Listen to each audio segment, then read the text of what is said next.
Hello friends and welcome to my channel the world according to JMM। आज की class में हम math के पैडागॉजी को लेकर आए हैं। इसके पहले मैंने EVS के क्वेश्चंस करा लिए हैं, CDP के और मैथ्स के 1-2 क्लासेस हो चुकी हैं जिसे आप हमारे चैनल पर जाकर देख सकते हैं। आज की क्लास में हम मैथ्स के पैडागॉजी के क्वेश्चंस को सॉल्व करेंगे और क्वेश्चंस को सॉल्व करने से पहले हम उसके कॉन्सेप्ट को देखेंगे। अगर अभी तक आपने मैथ की कोई भी क्लासेस नहीं देखी है तो ये क्लास आपके लिए सफिशिएंट होगी, क्योंकि इस क्लास को मैंने प्रीवियस ईयर पेपर को देखने के बाद उसका एनालिसिस करने के बाद इसको तैयार किया है। आपका मैथ पेपर 1 हो या फिर मैथ का पेपर 2 हो, दोनों में जो पैडागॉजी के क्वेश्चंस आते हैं वो यहीं से आपको मिल जाएंगे, क्योंकि यहाँ पर सारे बेसिस को मैंने बताया हुआ है। चलिए तो क्लास को स्टार्ट करते हैं। आज पढ़ेंगे सबसे पहले कि गणित की प्रकृति क्या होती है। तो गणित की जो प्रकृति है वो तार्किक होती है, मीन्स लॉजिकल होती है। गणित में हम लोग क्या लगाते हैं, लॉजिक लगाते हैं ना, तो गणित की प्रकृति लॉजिकल होती है। इसके बाद और सेकंड पॉइंट क्या है कि गणित की प्रकृति कैसी होती है, एब्स्ट्रैक्ट कॉन्सेप्ट। एब्स्ट्रैक्ट कॉन्सेप्ट का मतलब है कि अमूर्त तथ्य। अमूर्त तथ्य वो होते हैं जो क्या होते हैं, विजिबल नहीं होते हैं, मीन्स जो मूर्त रूप से नहीं दिखते हैं। और गणित क्या होती है, श्रेणीबद्ध क्रमबद्ध होती है। इसका मतलब है कि मैथ में हम जब भी किसी भी टॉपिक्स को पढ़ते हैं तो उसको एक सीक्वेंस में पढ़ते हैं। पहले छोटी चीज़ को, उसके बाद हम उसके डिटेल्स में जाते हैं। ठीक है, जैसे हम लोग मैथ्स के अगर छोटे क्लास की बुक्स भी देखते हैं तो उसमें क्या करते हैं, सबसे पहले वो नंबर्स नेम बताएगा। मान लीजिए तो पहले 1 to 10 बताएगा, फिर 10 to 20। इस तरह से हम एक सीक्वेंस में गणित की पढ़ाई करते हैं। ठीक है, तो गणित की जो पढ़ाई है, गणित की जो प्रकृति है वो कैसी है, श्रेणीबद्ध और क्रमबद्ध होती है। ओके, अब बात करते हैं जो गणित है वो चिन्हात्मक होती है। आपने देखा ही होगा जो गणित में प्लस माइनस सारे साइन होते हैं ना, डिवाइड और ये मल्टीप्लाई। तो जो गणित की प्रकृति है वो कैसी होती है, सिंबॉलिक होती है। और जो गणित की भाषा है वो भी क्या है, plus minus multiply division, all this things. And next point है कि गणित की एक प्रकृति होती है जो किस पे आधारित होती है, निगमनात्मक विवेचन पर। ठीक है, निगमन का मतलब, ये पॉइंट का मतलब ये है यहाँ पर जो दिया गया है कि निगमनात्मक विवेचन। इसका मतलब कहने का ये है कि एक होता है आगमन प्रणाली, एक होता है निगमन। आगमन में क्या होता है कि सबसे पहले हम उदाहरण को समझते हैं, उसके बाद हम उसके रूल्स पे जाते हैं। लेकिन मैथ में हम निगमन को फॉलो करते हैं।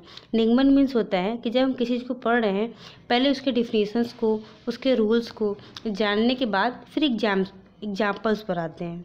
तो इसीलिए जो गणित की प्रकृति है वो किस पर आधारित है, जो गणित की प्रकृति है वो निगमनात्मक विवेचन पर आधारित है।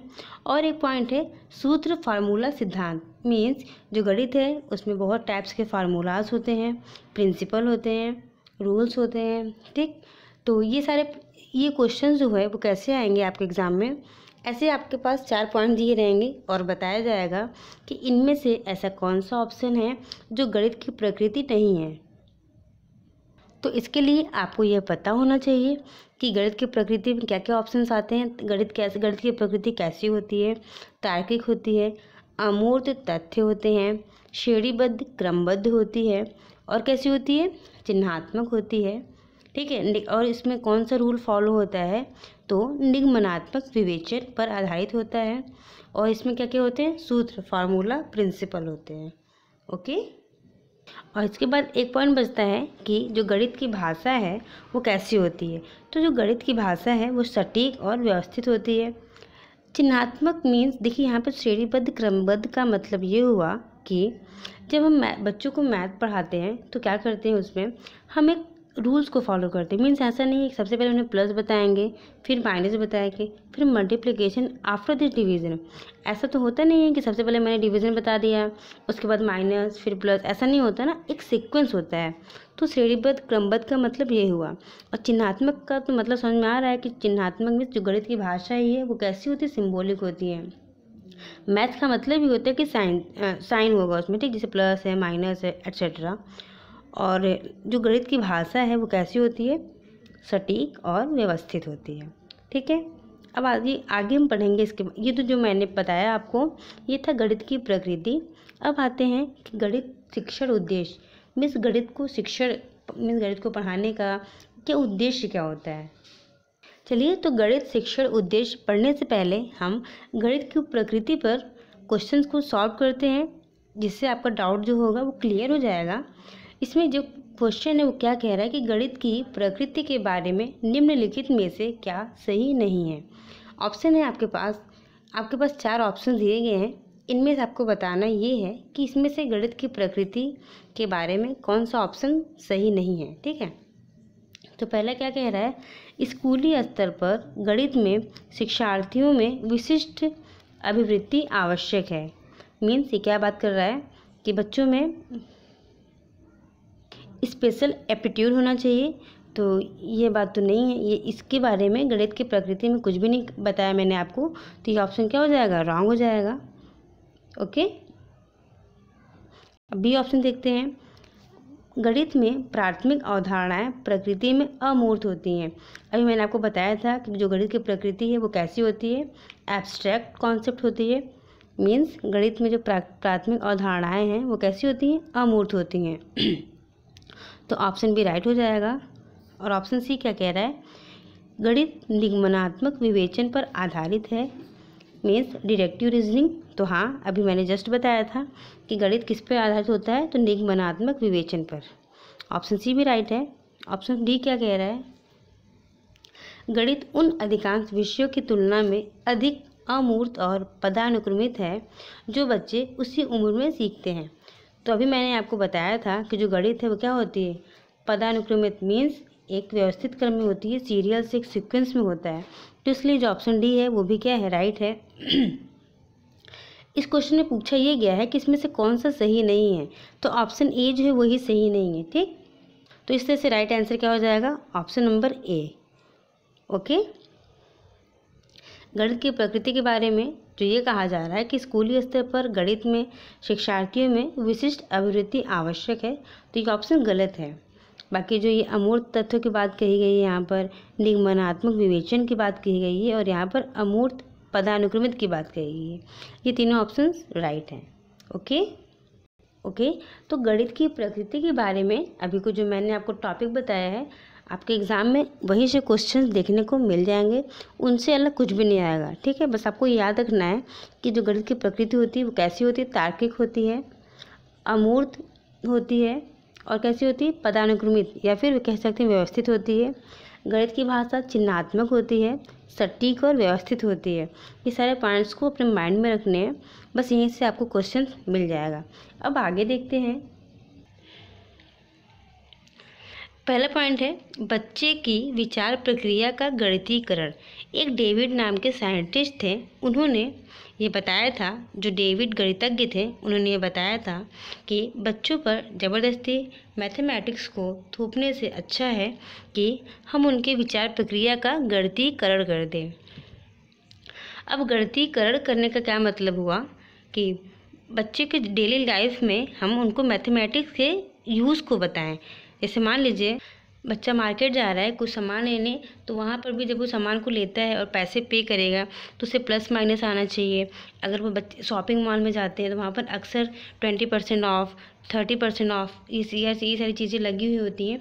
तो इसका मतलब बच्चों को समझ में आना चाहिए कि इसका मतलब होता क्या है। उनका एज एग्ज़ाम्पल हम उन्हें डेली लाइफ में यूज़ करके बताएं कि गणित क्या है। अभी जैसे सर्किल बताना है तो उनको सर्किल ना बताकर हम ये बताएं कि जो मम्मी चूड़ी पहनती हैं वो कौन सा शेप होता है? सर्किल। तो बच्चे ये चीज़ जल्दी याद कर पाएंगे, ठीक है। तो इस तरह से हमें मैथ जो मैथमेटिक्स है उससे क्या करना है? बच्चे की विचार प्रक्रिया का गणितीकरण करना है। अब अगला पॉइंट क्या है?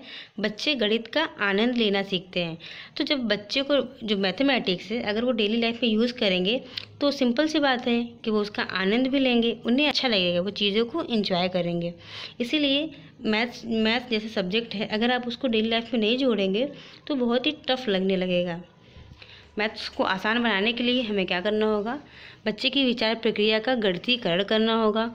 मीन्स बच्चों के डेली लाइफ में मैथ्स के रूल को या फिर मैथ्स के यूज को समझाने होंगे कि हम जब कुछ शॉपिंग करने जाते हैं तो वहाँ भी हमें मैथ्स का यूज होता है, या फिर हम अगर घर में भी बैठे हैं तो जब टाइम देखते हैं कि हाँ 2 घंटे बीत गए, ये भी यहाँ भी मैथ्स का यूज हुआ ना, तभी तो मुझे पता चला कि 2 घंटे बीत गए हैं, 4 बजे हैं, 5 बजे है, ये भी डिजिट्स मैथ्स से रिलेटेड है। तो मैथ्स का यूज हर जगह है, ये चीज़ हमें बच्चों को समझाना होगा। अगला है क्या है, बच्चों में तार्किक चिंतन का विकास करना।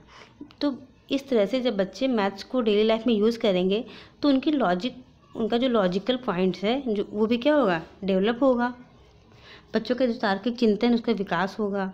अगला है गणित को बच्चों के जीवन के अनुभव का हिस्सा बनाना। वही चीज़ जो मैंने अभी आपको बताई है कि ज़बरदस्ती या फिर ऐसे एज ए बोझ की तरह बच्चों को पढ़ाने से अच्छा है कि उनके जीवन में मैथ्स का यूज कहाँ कहाँ है, हम उन्हें समझा पाएँ, उन्हें बताएं। और एक पॉइंट है कि बच्चे गणित की मूल संरचना यानी जैसे बीजगणित है, अंक गणित है, ज्यामिति है, उसको समझें, और त्रिकोणमिति है। जैसे मान लीजिए अगर हम बीजगणित की बात करते हैं तो बीजगणित में शेप अलग अलग होते हैं ना, जैसे मान लीजिए ये होता है ट्रायंगल शेप होता है, और सर्किल होता है, स्क्वायर होता है, रेक्टेंगल होता है। ये सारे शेप को ऐसे हम ऐसे बच्चों को रटाएंगे तो उन्हें बर्डन लगेगा, तो मुझे उन्हें समझाना होगा डेली लाइफ के एग्जांपल्स के साथ। जैसे ट्रायंगल देख के अगर बच्चे बोलेंगे देखो बेटा ट्रायंगल है, तो उन्हें टफ लगेगा। अगर हम उन्हें एग्जांपल देंगे कि आप जो डेली समोसा खाते हो, समोसे का शेप कैसा है, तो बच्चे उस समोसे से उन्हें याद रहेगा, हाँ समोसा कैसा होता है, ट्रायंगल होता है। जो मम्मी रोटी बनाती है, रोटी कैसा होता है, गोल होता है। लेकिन अगर उसी रोटी की जगह जब वो पराठा बनाती हैं तो पराठा कैसा होता है, पराठा हमारा जो होता है वो ट्रायंगल शेप का होता है। ठीक इस तरह से हमें चीज़ों को क्या होगा, बच्चों को रिलेट करना सिखाना होगा। अब बात करते हैं स्क्वायर का, कि जो बर्फ़ी हम लोग खाते हैं बच्चे मिठाई में, उसका शेप कैसा होता है, स्क्वायर शेप होता है। और कोई कोई बर्फ़ी कैसी होती है, रेक्टेंगल शेप भी होती है। या फिर आप उनका बच्चों एग्जांपल दे सकते हैं कि घर में जो टेबल होता है वो कैसा होता है, रेक्टेंगल शेप का होता है। या फिर जो घर में बड़ी सी टीवी लगी होती है उसका शेप कैसा होता है सामने की तरफ से, तो वो भी रेक्टेंगल होता है। इस तरह से बच्चे जिन चीज़ों का यूज़ करते हैं उसको हमें रिलेट करके बच्चों को बताना होगा। ठीक, तो ये था गणितीय शिक्षा के शिक्षण उद्देश्य। ये पॉइंट्स आप याद रखिएगा, ये बहुत ही इम्पॉर्टेंट है और यहाँ से क्वेश्चंस ईजिली आप सॉल्व कर पाएंगे। अब इसके बाद आते हैं गणितीय शिक्षण के उद्देश्य। तो गणितीय शिक्षण के 2 उद्देश्य हैं। ये किसने बताया था, जॉर्ज पोलिया ने बताया था कि गणितीय शिक्षण के 2 उद्देश्य हैं। पहला है संकीर्ण उद्देश्य जिसे हम बोलते हैं नैरो ऑब्जेक्टिव, दूसरा है व्यापक उद्देश्य या फिर ब्रॉड ऑब्जेक्टिव। तो जो डेविड मिलन थे उन्होंने बताया था कि बच्चों में जो विचार हैं उनको गणितीकरण करना है। लेकिन जो जॉर्ज पोलिया थे उन्होंने क्या बताया कि जो गणित शिक्षण है उसके 2 उद्देश्य हैं, एक संकीर्ण उद्देश्य और दूसरा है व्यापक उद्देश्य। तो संकीर्ण उद्देश्य जो है वो कम इम्पॉर्टेंट है, क्योंकि हमें बच्चों को नैरो माइंडेड नहीं करना है। ठीक है, उनके माइंड को मुझे ब्रॉड करना है। अब देखिए नैरो ऑब्जेक्टिव है उसके अंदर है क्या कि ये उद्देश्य रोजगार योग्य वयस्क को तैयार करने पर जोर देता है और जो सामाजिक योगदान कर सकते हैं और आर्थिक विकास कर सकते हैं।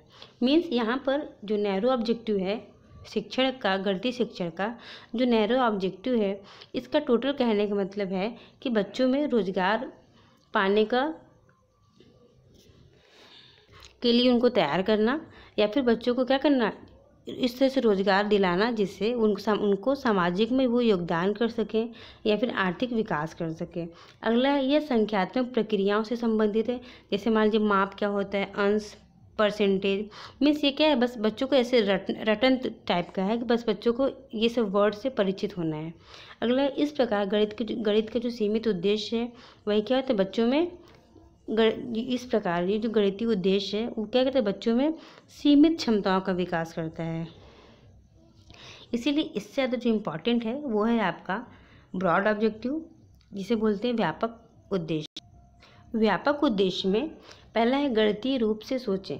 तो बच्चों को ज़बरदस्ती गणित पढ़ाने से अच्छा है कि उनकी सोच को ही हम गणितीकरण कर दें। मीन्स बच्चे जो भी सोचें वो क्या गणितीय रूप में सोचें। ठीक है, बच्चे क्या करें, गणितीय रूप में सोचें। और उसके बाद आता है तार्किक चिंतन करें, तार्किक चर्चा करें। मीन्स उनकी बातों में भी लॉजिक हो, लॉजिकल बातचीत करें, लॉजिकल चर्चा करें किसी टॉपिक पर। विश्वासों के लिए तार्किक निष्कर्ष खोजें। मीन्स ऐसा नहीं है कि हाँ मान लीजिए वो अगर मैथ सॉल्व भी कर रहे हैं तो आंसर आ गया इट्स सफिशिएंट, नथिंग, ऐसा नहीं करना है। उसके लॉजिक पे जाना है, उसके कंक्लूजन पे जाना है कि हाँ ऐसा आया कैसे, उस निष्कर्ष को खोजना है। बच्चों में ऐसा विकास करना चाहिए। अगला है अमूर्तता को समझना चाहिए। मैं जो भी उसमें एब्स्ट्रैक्ट पॉइंट है उसको समझिए या फिर कोई किसी भी समस्या का समाधान खोजें। ऐसे नहीं कि हाँ जो समस्या है उसको हम इग्नोर करके आगे बढ़ते हैं। हमें समस्या को इग्नोर करना नहीं सिखाना है, बच्चों को समस्या का समाधान करना सिखाना होगा। इस तरह से बाल संसाधन का विकास करें। तो इसमें जो आपका ये व्यापक उद्देश्य है यही इम्पॉर्टेंट है। इसमें कौन कौन सा पॉइंट इम्पॉर्टेंट है, जैसे गणितीय रूप से सोचें, तार्किक चर्चा करें, विश्वासों के लिए तार्किक निष्कर्ष खोजें, अमूर्तता को समझें, किसी समस्या का समाधान खोजें, बाल संसाधनों का विकास करना। ये सारे इम्पॉर्टेंट पॉइंट्स हैं। और इसमें ये भी पूछ सकता है कि निम्नलिखित में से कौन से उद्देश्य व्यापक है। तो आपको व्यापक उद्देश्य याद रखना है। और जब बात करेंगे सीमित उद्देश्य की तो वहाँ पर बच्चों को सिर्फ और सिर्फ उनको रोजगार दिलाना, समाज का विकास करना, आर्थिक विकास करना, इस तरह की चीज़ों से जब रिलेट करेगा तो आप समझिएगा कि वो सीमित शिक्षा के, गणित शिक्षा के सीमित उद्देश्य की बात कर रहा है। और जब व्यापक उद्देश्य की बात करेगा तो वहाँ पे तार्किक चिंतन, अमूर्त, ये सारे वर्ड्स आएंगे। ओके, चलिए अब बात करते हैं ज्यामितीय विचार का जिसको सिद्धांत किसने दिया था, वैन हीले ने। अब ये है समझ का वह स्तर है जिसमें छात्र ज्यामिति सीखते हैं और आगे बढ़ते हैं। ठीक, उसमें क्या है, ज्यामिति सबसे पहले पॉइंट ये है कि ये पूछा जाता है कि ज्यामितीय विचार किसने दिया। तो आपका आंसर हो जाएगा वैन हीले ने दिया। ठीक है, ज्यामितीय विचार किसने दिया, वैन हीले ने दिया। अब देखिए जो वैन हीले थे इन्होंने ज्यामितीय विचार के 5 स्तर को दिए हैं। कितने स्तर को, 5 स्तर को दिए हैं, जिसमें आता है 0, 1, 2, 3, 4। इस तरह से जब काउंटिंग इसकी 0 से स्टार्ट होती है इसलिए इसका पॉइंट 4 तो जाता है, लेकिन टोटल है कितने, 5 स्तर हैं। अब इसमें है क्या ये देखते हैं। पहला है जो जिनका 0 लेवल है वो है चक्षुषीकरण। अब चक्षुषीकरण क्या होता है कि आकार के आधार पर आकृति का वर्णन करना। मीन्स बच्चे जो है वो आकार देखते ही बस उसमें आकार देख के पहचान पाते हैं। जैसे अगर हम बात करते हैं सर्कल तो बस वो बोलेंगे हाँ सर्कल तो रोटी भी होती है, सर्कल तो चूड़ी भी होती है, इसका मतलब रोटी और चूड़ी सेम है ना। इस तरह से बच्चे जब जैसे आकार देखेंगे तो उनके आकृति को गेस कर लेंगे। अगर हम बात करेंगे ट्रायंगल तो उन्हें लगेगा हाँ ट्रायंगल और समोसा दोनों सेम चीज़ होता है। मीन्स बच्चे बस आकार देख के क्या करते हैं, आकृति की गणना करते हैं। अब आते हैं हम अगले पॉइंट पर। अगला जो है वो सेकंड जो लेवल 1 है वो करता है एनालिसिस। एनालिसिस क्या है, जैसे आकृति का वर्णन करके उनके गुणों के आधार, जिसमें आकृति का वर्णन है वो क्या करते हैं, उनके गुणों के आधार पर करते हैं। मीन्स जब बच्चा लेवल 1 पर आ जाता है तो वो इस अंतर कर पाता है कि नहीं भले ही सर्कल जो हो चूड़ी भी सर्कल है और रोटी भी सर्कल है, लेकिन दोनों के प्रॉपर्टी में अंतर है। जो चूड़ी है वो पहनने के काम आता है और जो रोटी है वो खाने के काम आता है। मीन्स इस तरह से जो बच्चे हैं वो आकार को देख करके उनके गुणों के आधार पर उनको अलग कर पाते हैं। ठीक है, लेकिन जो अगला पॉइंट आता है अनौपचारिक निगमन, वो क्या होता है, इसमें गुणों के महत्व को पहचानता है और उनके बीच में संबंध छात्रों को तार्किक रूप से सहायता करते हैं, आकृति के गुणों का क्रम बताते हैं। जैसे मान लीजिए अगर हम बात करते हैं ट्रायंगल की तो ट्रायंगल में कितने शेप होते हैं, 3 शेप होते हैं। अब बात करते हैं स्क्वायर की, उसमें 4 शेप होते हैं। और जो ये हमारे रेक्टेंगल है इसमें कितने शेप होते हैं, तो इसमें भी 4 शेप होते हैं। ठीक, लेकिन अब जब बच्चे का लेवल 2 आता है तो बच्चे उसमें अंतर ये कर पाते हैं कि भले ही ट्रायंगल ये सब क्या है ज्यामिति हैं, लेकिन इनमें अंतर है। ट्रायंगल में 3 साइड्स होते हैं और स्क्वायर और रेक्टेंगल इन दोनों में तो 4 साइड होते हैं, लेकिन इसमें भी अंतर है। क्या अंतर है कि इसका फिगर देखिए, जो हमारे स्क्वायर है उसके ऑल साइड्स इक्वल हैं, लेकिन जो रेक्टेंगल है उसमें ऑल साइड्स इक्वल नहीं है। तो इस तरह से जो बच्चे हैं वो आकृति के प्रॉपर्टीज़ को पढ़ पाते हैं, समझ पाते हैं। और जो लेवल 3 आता है जिसका नाम है औपचारिक चरण, उसमें बच्चे क्या करते हैं, उसमें इस लेवल में बच्चों का तार्किक क्षमता जो होता है वो पूरी तरह से विकसित हो जाता है और बच्चे प्रमेय को सिद्ध करने लगते हैं। जैसे निगमनात्मक रूप से बच्चे कोई रूल है तो उस चीज़ को बच्चे उस रूल से क्या रिलेट कर पाते हैं, चीज़ों को समझ पाते हैं। लास्ट में आता है दृढ़ा, वो क्या है, राइगर। विभिन्न धारणाओं से प्रमेय की स्थापना करते हैं, उनका विश्लेषण करते हैं। तो इसका जो लेवल 3 और लेवल 4 है वो पेपर 2 के लिए है, क्योंकि इसमें बच्चों का क्या पूरी तरह से विकास हो गया। और जिसमें लेवल 3 लेवल 4 है ये अपर लेवल वाले बच्चों के गुण होते हैं। लेकिन प्राइमरी के लिए आपको 0, 1 और 2 इन तीनों लेवल को याद रखना है कि चक्षुषीकरण मीन्स आधार के आकार पर आकृति का वर्णन करते हैं। और जब हम बात करते हैं विश्लेषण एनालिसिस की, इसका मतलब है आकृति का जो वर्णन है उनके गुणों के आधार पर करते हैं। और जो तीसरा है अनौपचारिक निगमन, इसमें क्या करते हैं, बच्चे गुणों के महत्व को समझते हैं, उनको रिलेट करते हैं और उनके आकृति के गुणों का क्रम समझ पाते हैं। ओके, तो इसमें इस तरह से भी क्वेश्चन पूछ सकता है कि बच्चे गुणों के महत्व को कब पहचानते हैं। उसमें आपको लेवल दे देगा, जैसे विजुअलाइजेशन, एनालिसिस, इनफॉर्मल डिडक्शन या फिर फॉर्मल। तो आपको बताना होगा कि ये जो लेवल है वो अनौपचारिक निगमन मीन्स लेवल 2 है। ओके, अब आते हैं क्वेश्चन पर और क्वेश्चन को लगाते हैं। क्वेश्चन देखिए आपके एग्जाम में इसी तरह से आएगा। पहला पूछता है कि वैन हीले के अनुसार बच्चे ज्यामितीय चिंतन के किस स्तर पर आकलन कर सकते हैं कि एक साथ आकृति के संग्रह का गुण।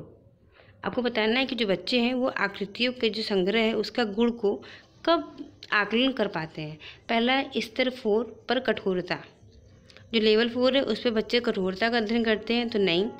लेवल 4 पर क्या करते हैं, प्रमेय की स्थापना करते हैं, उनका विश्लेषण करते हैं। और जो लेवल 2 है उस पर क्या करते हैं, अनौपचारिक कटौती, तो नहीं।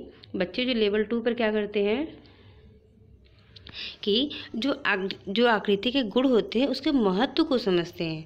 और जो ऑप्शन सी कह रहा है कि लेवल 0 या फिर विजुअलाइजेशन, इसका मतलब है कि बच्चे आकृति के आधार पर उनके आकार की वर्णन करते हैं, तो ये भी नहीं होगा। आपको बताना है कि आकृति के संग्रह के गुण इसका कब अध्ययन करते हैं। तो ये जो है वो आपका ऑप्शन नंबर डी जो है वो राइट हो जाएगा कि विश्लेषण। ओके, जो विश्लेषण है स्तर 1, इसी में क्या करते हैं बच्चे, आकृति के आकार को देखकर उनके आकृति के संग्रह के गुण को आकलन कर सकते हैं। तो ऑप्शन नंबर डी जो है वो राइट आंसर हो जाएगा। चलिए फिर मिलते हैं नेक्स्ट वीडियो में, पार्ट 2 ले आएंगे। तब तक के लिए थैंक यू, और वीडियो को देखते रहें, अपने दोस्तों के साथ शेयर करते रहें। अगर चैनल पर नए हैं तो चैनल को सब्सक्राइब करना बिल्कुल ना भूलें। Thank you.